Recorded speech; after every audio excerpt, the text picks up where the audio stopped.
The champagne flute quivered between her diamond-adorned fingers. CEO Scarlett Blackwood abandoned her circle of board members, her Louboutin heels striking marble in a rhythm that echoed through the opulent ballroom. Smudged mascara betrayed the cracks in her armor. Her destination? The forgotten corner where Ryan Coleman packed his outdated laptop. A single father drowning in medical debt. An underpaid IT specialist. A ghost in her corporate kingdom. She halted within arm's reach, her cultured voice dropping to something raw, vulnerable. "Take me home tonight, Ryan." The request shattered every boundary between their worlds. Ryan's fingers went rigid against worn leather. This woman controlled his paycheck, his healthcare, his future. Yet beneath her executive polish, he glimpsed something achingly familiar. The hollow-eyed desperation of someone who counted sleepless hours instead of stock options. What terrified him most wasn't her power. It was how she whispered his name like a prayer. 3 weeks earlier, Ryan Coleman had been calculating overtime hours when his phone buzzed against the metal desk. The pediatric clinic's number glowed on the cracked screen. His stomach dropped. Jaime's asthma had been worsening for months, each attack lasting longer than the last. The insurance company had denied their latest claim. Something about pre-existing conditions and insufficient coverage. Ryan's ex-wife had taken her health benefits to California, along with her law degree and forwarding address. He answered on the second ring, already reaching for his keys. The receptionist's voice was professional, but urgent. Jaime needed his inhaler refilled immediately. The prescription would cost $237 without insurance. Ryan's checking account held exactly $89.16. The night shift at Meridian Tech paid time and a half, but it meant leaving Jaime with Mrs. Patterson until well past midnight. His elderly neighbor charged $25 for overnight sitting, money she needed for her husband's medications. Ryan understood desperation. It had a specific weight. Pressing down on your shoulders until standing upright became an act of defiance. He fixed servers and updated security protocols while the building settled into silence around him. Emergency lighting cast everything in blue shadows. His reflection in the computer monitor showed hollow cheeks and bloodshot eyes. At 32, he felt decades older. The maintenance crew knew him by name. They would nod respectfully as they emptied wastebaskets around his workstation. Even the janitors worked harder hours than the executives. Scarlett Blackwood's corner office glowed like a beacon every night Ryan worked late. Her silhouette moved behind frosted glass, pacing between phone calls that stretched past 11. She arrived before 7 each morning in pristine suits that cost more than Ryan's monthly rent. Her silver hair never showed a strand out of place. Her smile at board meetings was sharp enough to cut glass. Ryan had fixed her computer twice in 3 years. Both times, she had acknowledged his presence with a curt nod before returning to her calls. He was furniture to her. Useful when broken, invisible when functioning properly. That distance suited him perfectly. The wealthy inhabited a different universe, one where problems could be solved with credit cards and connections. Ryan's world operated on cash payments and careful calculations. The mandatory company Christmas party loomed like a dental appointment. HR had sent 3 reminder emails, each more emphatic than the last. Attendance was strongly encouraged for all employees seeking advancement opportunities. Ryan arranged childcare with Mrs. Patterson, promising her an extra $40 he would have to borrow from next month's grocery budget. He wore his only good suit and positioned himself near the service entrance. 1 hour of networking, then escape. The ballroom sparkled with crystal chandeliers and conversation that sounded like wind chimes. Men in $1,000 watches discussed stock portfolios while their wives compared vacation homes in the Hamptons. Ryan nursed a single beer and watched the clock hands crawl toward freedom. Something shifted in the atmosphere around 10:30. Ryan noticed it first as a change in the background hum of conversation. Executives began clustering in tight groups, their voices dropping to urgent whispers. Board members checked their phones with increasing frequency. Margaret, Scarlett's assistant, appeared at her boss's elbow with a manila envelope that made Scarlett's face go pale. The CEO excused herself from a conversation with the mayor and retreated toward the windows. Her usual composure cracked around the edges. She pressed one hand against the glass, staring out at the city lights below. Her shoulders curved inward, as if trying to make herself smaller. Ryan had seen that posture before, in his bathroom mirror at 3 in the morning when the bills wouldn't add up, right? By 11:15, the party had thinned to hardcore networkers and employees afraid to leave before their superiors. Ryan packed his laptop with practiced efficiency, calculating the exact moment when his departure would seem appropriately social, but not suspiciously eager. The click of heels on marble made him look up. Scarlett Blackwood stood 3 feet away, her perfect facade completely shattered. Her mascara had smudged at the corners. Her breathing was shallow and quick. The manila envelope was crumpled in her grip, like she had tried to destroy it with her bare hands. When she spoke, her voice carried a desperation that made Ryan's chest tighten with recognition. She knew his name. Somehow, the most powerful person in his professional universe knew the name of a mid-level IT analyst who had spoken maybe 20 words to her in 3 years. "I can call you a taxi, Ms. Blackwood." Ryan's training in workplace boundaries warred with the basic human instinct to help someone who was clearly drowning. She shook her head violently, sending a strand of silver hair across her face. "Please," she said, and the word came out like a broken prayer. "I just need—" She trailed off, looking around the ballroom as if seeing it for the first time. The remaining guests were watching them with barely concealed interest. Office gossip would start before breakfast. "I need to go somewhere real." The admission seemed to surprise her as much as it surprised Ryan. He studied her face in the chandelier light, noting the exhaustion around her eyes, the way her hands trembled slightly. This wasn't his boss. This was a person who had been running on empty for so long she had forgotten what it felt like to rest. The drive to Ryan's apartment complex took 18 minutes in his Honda Civic. Scarlett sat in the passenger seat, staring out the window at the passing streetlights. Her presence filled the small car with expensive perfume and something else Ryan couldn't identify. Fear, maybe, or relief. The silence stretched between them like a held breath. Ryan wanted to ask what had happened, what was in the envelope, why she had chosen him for this strange rescue mission. But the quiet felt fragile, as if speaking might shatter whatever spell had brought them here. He pulled into the parking lot of Riverside Gardens, a complex that tried to sound upscale but fooled no one. The exterior walls needed paint. The landscaping consisted of struggling shrubs and optimistic flower beds. "This is it," he said, unnecessarily. She nodded and followed him up the concrete stairs to apartment 240. Ryan's living space was exactly what Scarlett had expected from a single father's salary, and nothing like what she had expected from a home. The furniture was second-hand but clean. Children's drawings covered the refrigerator in a rainbow of crayon colors. Toys were scattered across the carpet with the casual disorder of active play. A half-finished puzzle dominated the coffee table. Books were stacked on every available surface, most of them picture books about dinosaurs and space exploration.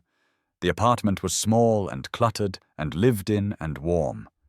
Scarlett's penthouse downtown had granite countertops and floor-to-ceiling windows, but it had never felt like this. Safe, real, human. She sat carefully on the couch, running her fingers over a worn throw pillow. "This is what home feels like," she said, the words escaping before she could stop them. Ryan escaped to the kitchen to make coffee, buying himself time to process the surreal situation. The most powerful person in his professional life was sitting on his IKEA furniture, looking fragile and lost. Through the thin walls, he could hear Mrs. Patterson's television playing an old movie, the familiar sounds of his real life, sirens in the distance, footsteps on the stairs above, the gentle hum of the refrigerator, seemed amplified in the silence. He brought Scarlett a mug of instant coffee and sat in the armchair across from her, maintaining what felt like a safe distance. The crumpled envelope lay beside her on the couch like evidence of some crime. "Do you want to talk about it?" he asked gently. She shook her head, then reconsidered. "The board wants me gone," she said, her voice barely above a whisper. "They think I'm too emotional, too unstable for leadership." She laughed, but the sound held no humor. They might be right. The confession hung between them like smoke from a dying fire. Ryan studied her face in the lamplight, seeing past the executive armor to the exhausted woman underneath. This wasn't the same person who commanded boardrooms and negotiated million-dollar contracts. This was someone who had been holding herself together through sheer willpower for so long that the cracks were finally showing. "You're safe here," he said, meaning it completely. The words seemed to hit her like a physical blow. Her composure crumpled entirely. Tears streaked through her carefully applied makeup, leaving dark trails down her cheeks. "I haven't felt safe in years," she whispered.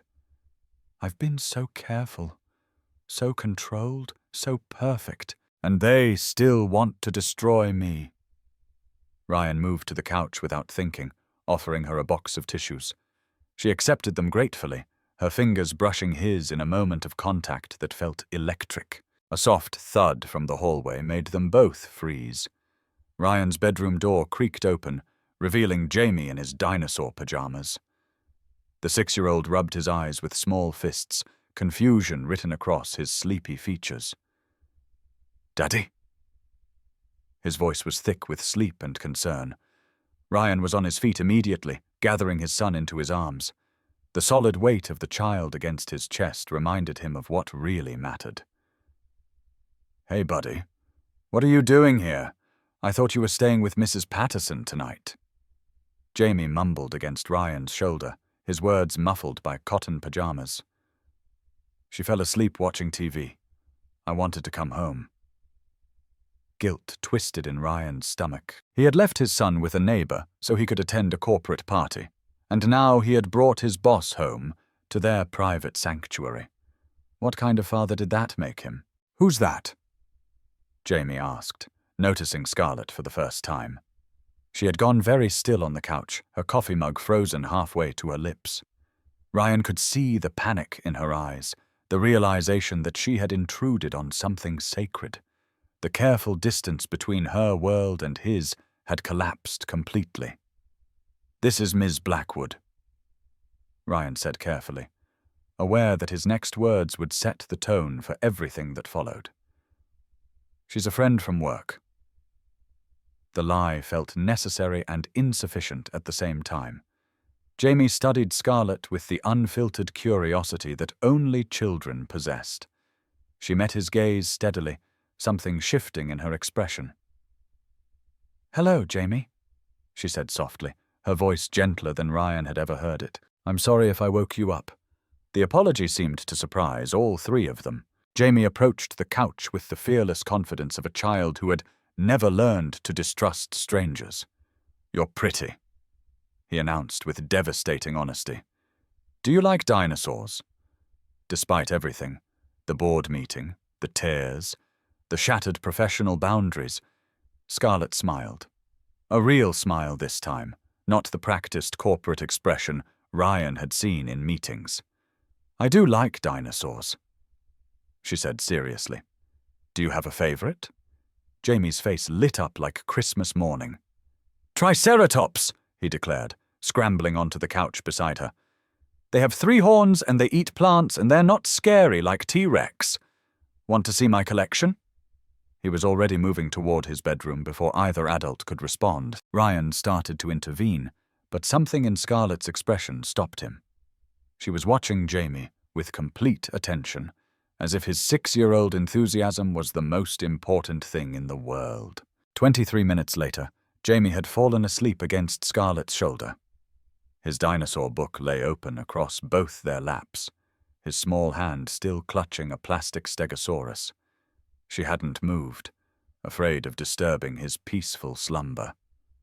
Ryan watched from the kitchen doorway, holding 2 fresh cups of coffee and trying to process the impossible scene before him. The most powerful woman he knew was sitting perfectly still while a 6-year-old drooled on her designer blouse. Her expression was soft, almost reverent, as she studied Jaime's sleeping face. "He doesn't usually warm up to people this quickly," Ryan said quietly, settling back into his chair. "He's been cautious around strangers since his mother left." Scarlett's eyes met his over Jaime's head. "How long ago?" she asked. 2 years. She got a promotion in Los Angeles. Said she couldn't take us with her because it would limit her opportunities." The admission hung in the air between them, heavy with implications. Scarlett shifted slightly, adjusting her position to better support Jaime's weight. "I tried to have children," she said, her voice barely audible. 5 years of fertility treatments, 3 miscarriages. The doctors said my body wasn't designed for motherhood. Her laugh was bitter. "Apparently I'm not designed for much beyond quarterly reports and hostile takeovers." Ryan felt something crack open in his chest. "That's not true," he said firmly. "Look at him. He trusts you completely. Children can sense authenticity. They know when someone genuinely cares." Scarlett looked down at Jaime's peaceful face, brushing a strand of hair away from his forehead with infinite gentleness. "I've spent 15 years building a company," she whispered, "and I don't think anyone has ever looked at me the way he looks at you." They talked in whispers while Jaime slept, sharing fragments of their real lives in the lamplight. Scarlett told him about the board meeting scheduled for Monday, where 3 senior executives planned to present evidence of her emotional instability to justify her removal. About the divorce that had finalized 8 months ago, leaving her with half a fortune and no one to share it with. About the fertility specialist who had finally recommended she stop trying. That some women simply weren't meant to be mothers. Ryan told her about the nights he stayed awake calculating medical expenses. About the second job he couldn't take because he had no one to watch Jaime. About the crushing weight of being everything to someone so small and trusting. They were 2 people from completely different worlds, discovering they spoke the same language of loneliness and exhaustion and desperate hope. Sunday morning arrived with weak December sunlight filtering through Ryan's threadbare curtains. Jaime woke up first, momentarily confused to find himself on the couch with a strange woman, but not distressed. His adaptation to new situations never ceased to amaze Ryan. "Are you staying for breakfast?" Jaime asked Scarlett with the casual acceptance of childhood. She looked uncertain, glancing at Ryan for guidance. "I should probably go," she said. "I've imposed enough already." But Jaime was already climbing down from the couch, taking her hand with the unconscious trust that made Ryan's heart ache. "Daddy makes the best pancakes," he announced solemnly. "And we have syrup that looks like a tree." Ryan found himself nodding before his rational mind could intervene. "If you want to stay, you're welcome to." The smile that crossed Scarlett's face was radiant enough to power the entire apartment complex. Cooking breakfast together felt surprisingly natural.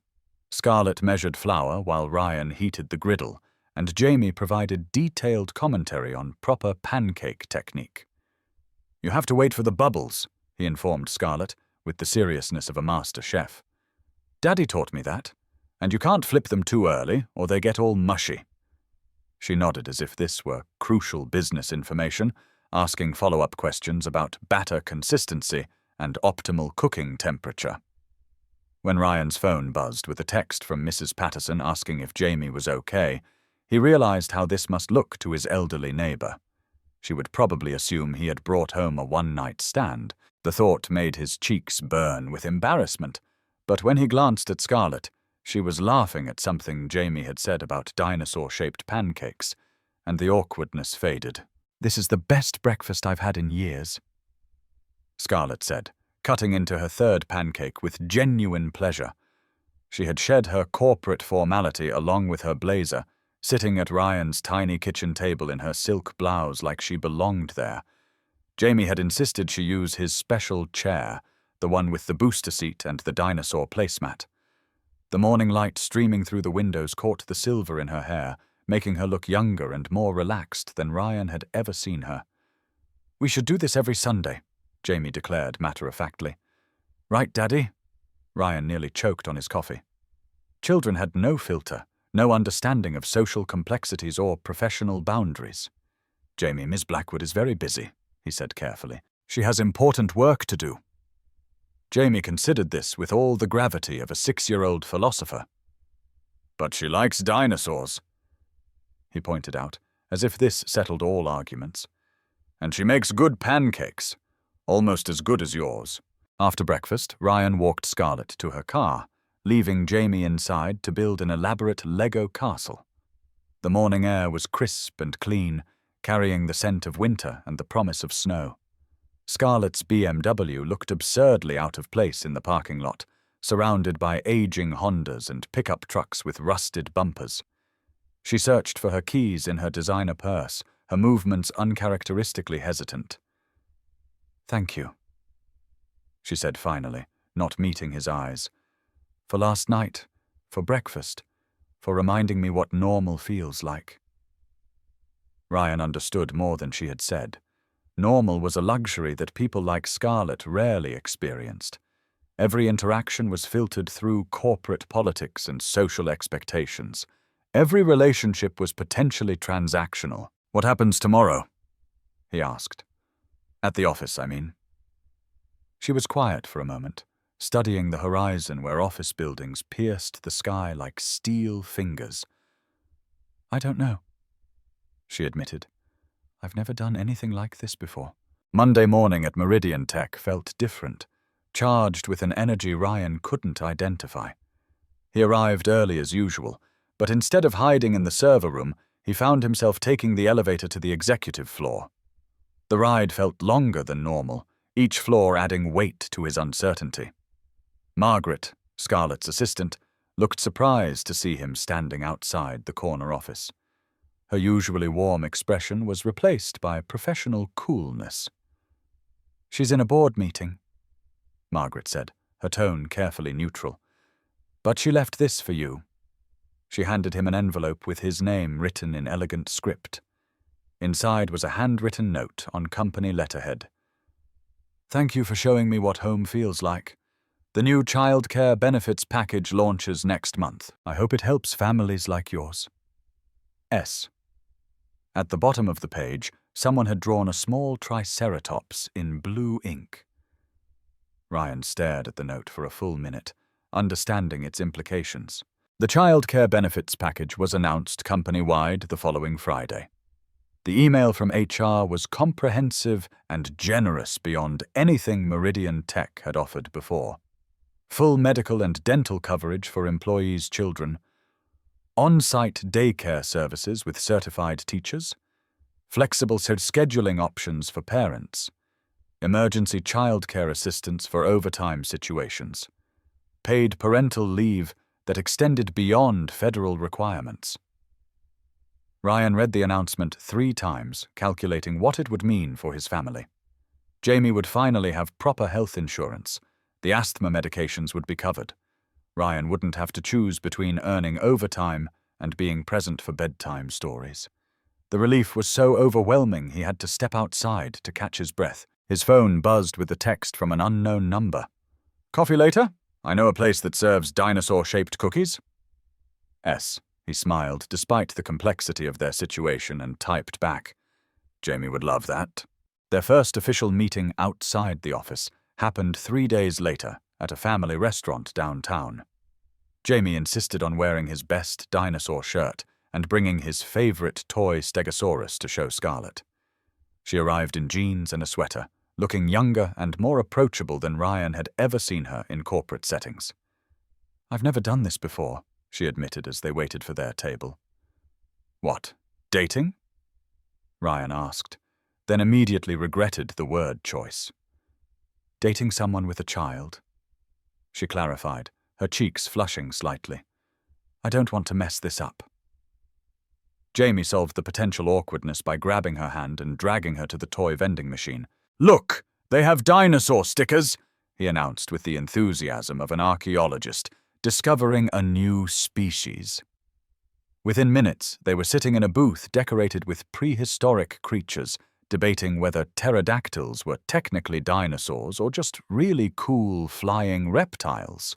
The relationship that developed over the following weeks was unlike anything Ryan had experienced with his ex-wife.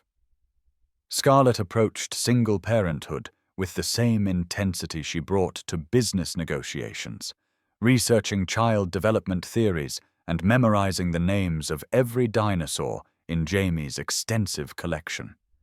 She attended his school Christmas concert, sitting in the front row and applauding louder than anyone else when he forgot the words to Jingle Bells, but kept singing anyway. She learned to make grilled cheese sandwiches with the crusts cut off exactly right. She discovered that reading bedtime stories required different voices for different characters, and that Jaime had very specific opinions about which voice belonged to which dinosaur. Most importantly, she learned that love wasn't something you earned through achievement or purchased with success. It was something you received simply by showing up authentically and consistently. But not everyone at Meridian Tech was pleased with their unconventional arrangement. The office gossip started as whispered conversations that stopped when Ryan entered the break room.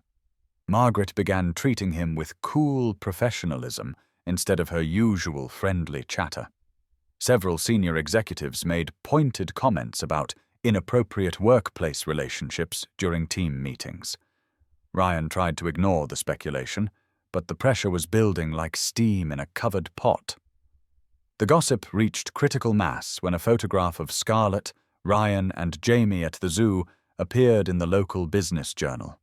The caption read, "Tech's new family," and the accompanying article speculated about Scarlett's surprising personal choices and their potential impact on company leadership. The board of directors was not amused by having their CEO's private life become public entertainment.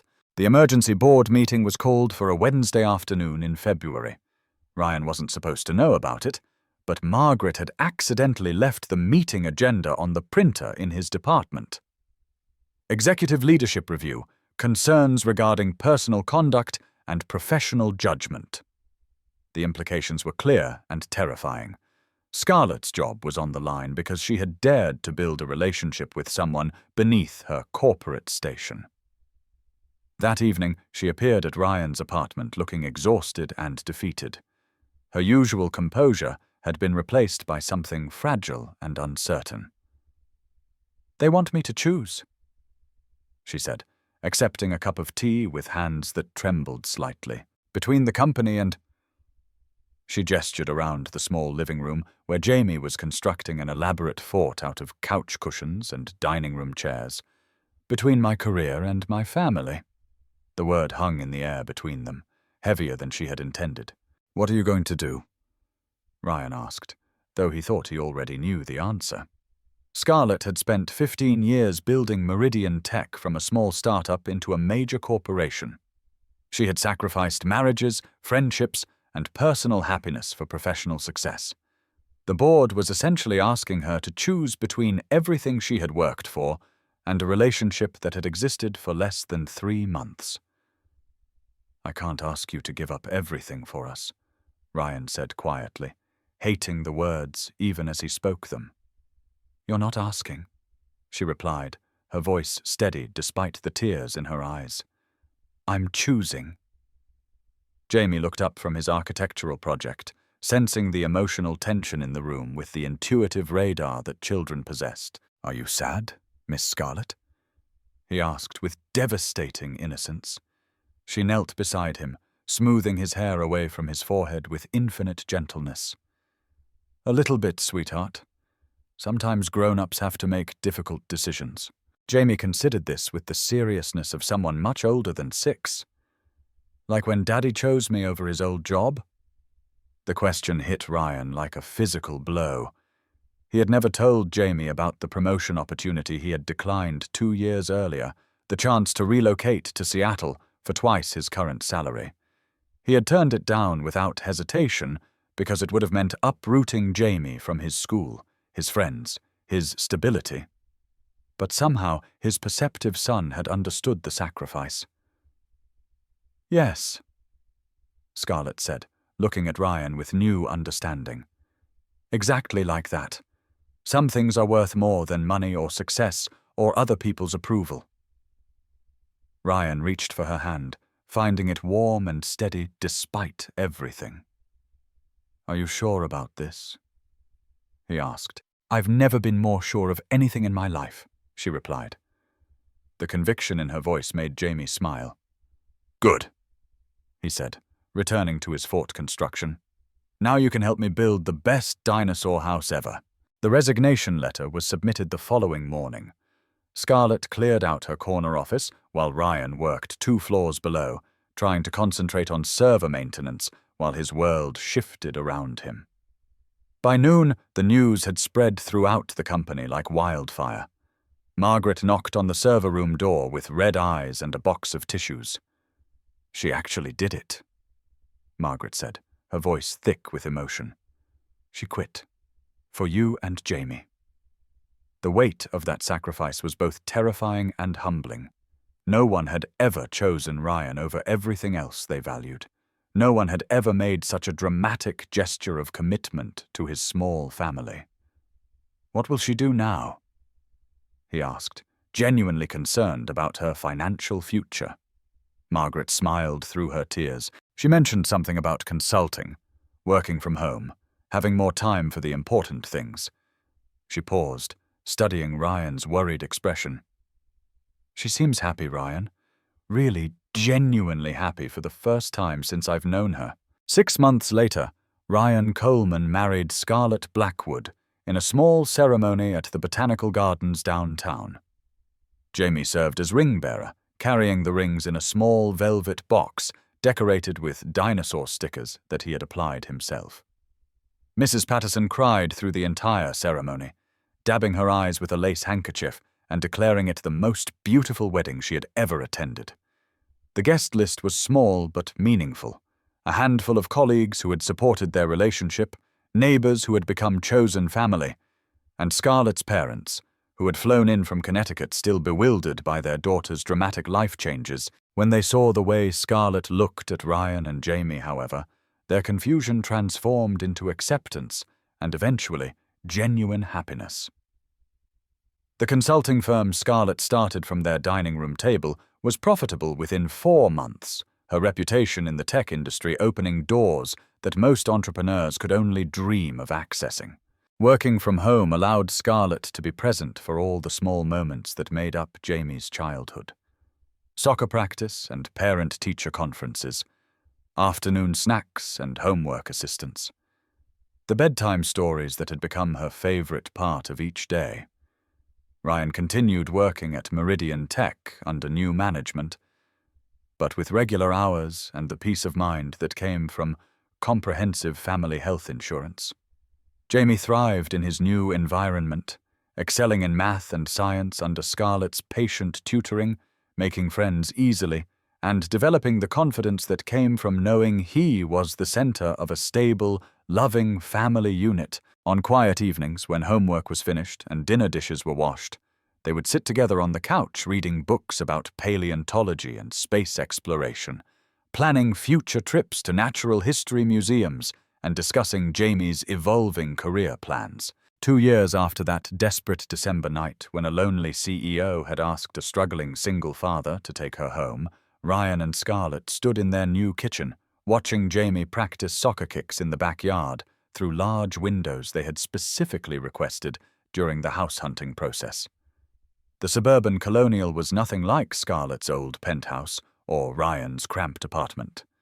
It was a home built for family life, with 4 bedrooms, a large backyard, and a kitchen designed for cooking together. "Do you ever regret it?" Ryan asked, wrapping his arms around Scarlett's waist from behind. "Leaving Meridian? Giving up the corner office and the executive parking space?"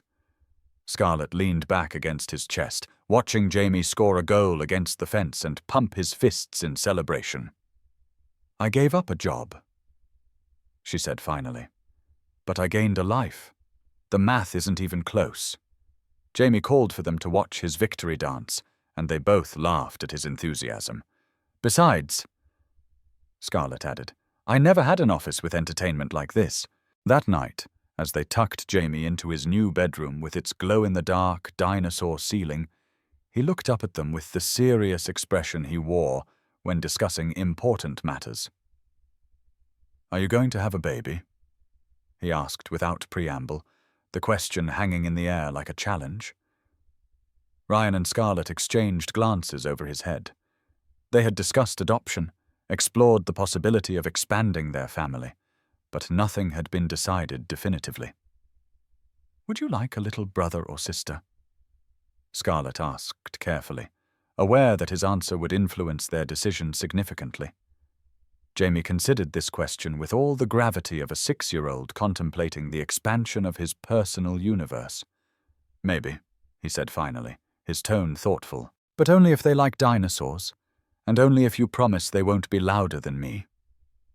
Scarlett kissed his forehead and solemnly promised that any future siblings would be required to pass a comprehensive dinosaur knowledge test before being admitted to the family.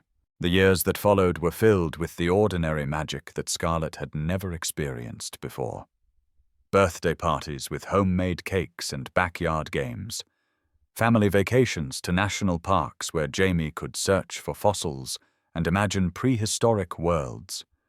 School plays where they sat in the front row, cheering louder than anyone else. Soccer games on Saturday mornings, followed by pancake breakfasts at their favorite diner. The consulting business grew steadily, allowing Scarlett to choose projects that interested her while maintaining the flexible schedule that family life required. Ryan earned his project management certification and was promoted to senior analyst, but he never worked late unless it was absolutely necessary. Family dinner at 6 o'clock remained sacred time, protected from clients and deadlines and the demands of the outside world. They had learned that success wasn't measured in stock options or corner offices, but in the laughter that filled their home and the love that made ordinary moments feel extraordinary. On the 10th anniversary of that December night, when desperation had driven a lonely CEO to ask for help from an unlikely source, they hosted a dinner party for the people who had become their chosen family. Mrs. Patterson, now in her 80s but still sharp as ever, held court at one end of the table with stories from her teaching days. Margaret, who had become Scarlett's business partner and Jaime's favorite babysitter, helped serve dessert while updating everyone on the latest Meridian tech gossip. Several neighbors and former colleagues filled the remaining chairs, people who understood that some things mattered more than professional advancement or social status. As Scarlett looked around the table, listening to the conversations and laughter that filled their home, she thought about the woman she had been a decade earlier. Successful but hollow, accomplished but alone, powerful in boardrooms but powerless to change the things that actually mattered. "Speech!" 18-year-old Jaime called out from his end of the table, now taller than his father, and home from his first semester studying paleontology at the State University. "Mom should give a speech." The rest of the table took up the chant, demanding that Scarlett mark the occasion with some profound observation about love and family and the choices that shape our lives. She stood reluctantly, her cheeks flushed with wine and embarrassment, and the overwhelming gratitude that came from being surrounded by people who loved her not for what she had accomplished professionally, but for who she had become personally. 10 years ago, she began, looking at Ryan across the table, I made the scariest decision of my life. I asked a man I barely knew to take me home. She paused, remembering that desperate moment in the hotel ballroom when her carefully constructed world had been crumbling around her. I thought I was asking for a ride. What I was really asking for was a chance to start over, to find out who I could be if I stopped being afraid of living authentically.